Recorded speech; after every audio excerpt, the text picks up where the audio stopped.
Баршаңызға сәлем қыздар. Мен есімім Тайпакова Жалдыз. Менің тоқып үйренуге арналған каналыма қош келдіңіздер. Ең бірінші видеомды мен жалпы шолуға, өз қолымызбен тоқып үйренуге керекті құрал-жабдықтарға және видео соңында осы тоқу өнеріне қатысты керекті кеңестермен бөлісетін боламын. Ең бірінші менің тоқыған тоқымаларым, ол басқа киюге арналған повязка, осындай.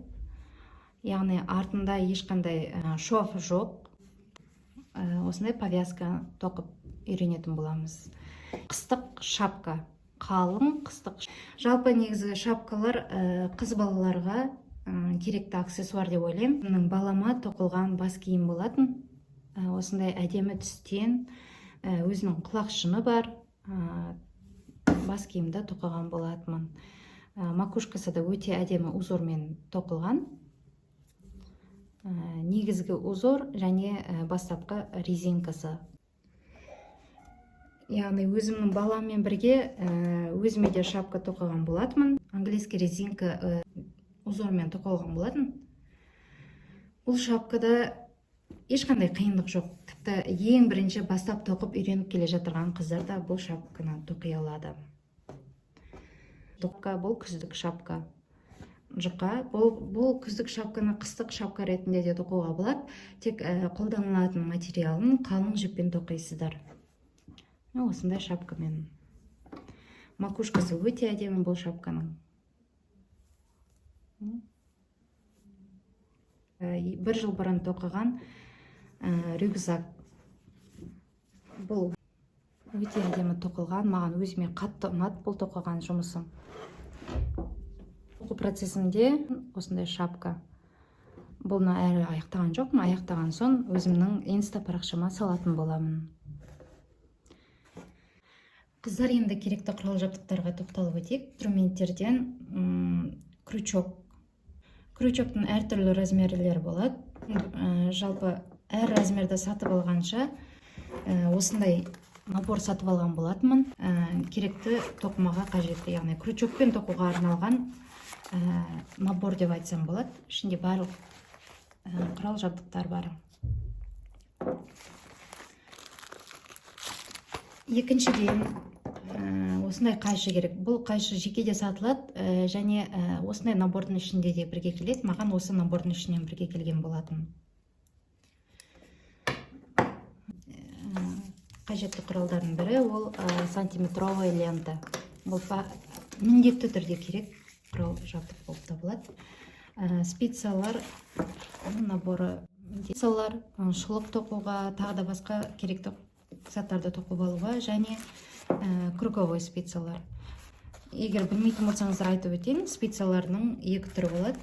Осындай тік спицаларды мен өзім жиі қолданбаймын. Мен ең жиі қолданатын ол круговой спица. Круговой спицамен шапкада тоқуға болады, кардигандарды да тоқуға болады, джемперлерді де тоқуға болады. Сонымен қатар керекті тағы да басқа ұсақ инструменттер бірге келген болатын.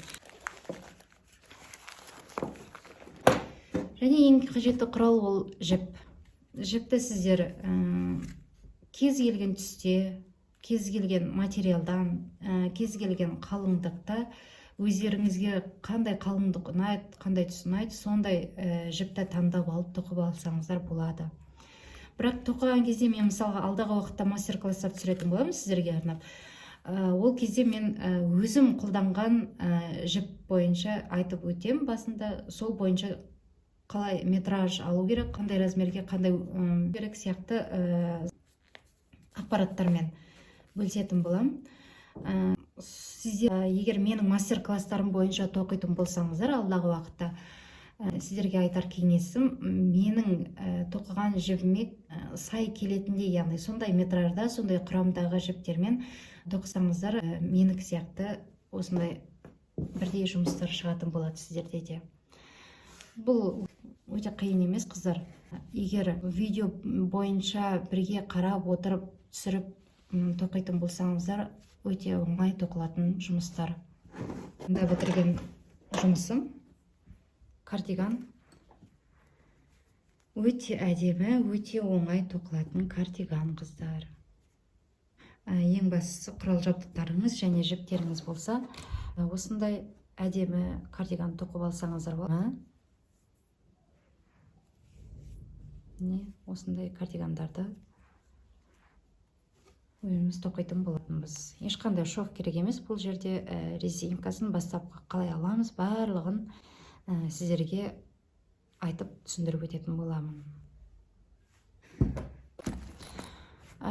Егер менімен бірге жұмысты бастап ары қарай тоқып, осындай әдемі заттарды тоқып үйренем деген ханымдар болса, ең бірінші сіздерде инструменттер болу керек. Енді кеңестерге тоқталып өтейін. Ең бірінші қыздар, енді бастап тоқып үйреніп жатырған қыздар болса, ондай қымбат наборларды, жаңағы германский производстводан маға қажетті инструменттерді, қымбат инструменттерді алып қажет емес қыздар. Қолдарыңыз үйренгенше арзан наборларды қолдансаңыздар да болады. Жіптерді өздеріңіз қалаған түстен, қалаған метраждан алуға болады. Келесіде уже біз сабақты бастайтын боламыз. Тағы да басқа сұрақтарыңыз болса, инструменттерге қатысты сұрақтарыңыз болса, түсінбеген, енді тоқып бастап үйренейін деп жатырған қыздар болса, қалай наборды аламыз, крючокпен қалай тоқимыз, спицымен қалай тоқимыз деген сияқты сұрақтарыңыз болса, қыздар комментарийға жазыңыз. Барлық комментарийларға жауап беруге тырысатын боламын. Менің осындай жұмыстарым ұнап, осындай жұмыстарды өздеріңіз өз қолдарыңызбен тоқып алғыларыңыз келсе, қыздар, менің каналыма подписать етіліп, мен салатын видеолардан құр қалмай, бірге менімен осындай әдемі заттарды тоқып үйренейік, қыздар. Осында оң жақ бөлімшеде подписаться деген бөлім бар. Подписать етіліп, тіркеліп, каналыма, видеома лайк қойып, комментарийге өздеріңіздің сұрақтарыңызды қойсаңыздар болады, қыздар. Көріскенше күн жақсы, еліміз аман, жұртымыз тыныш болғай.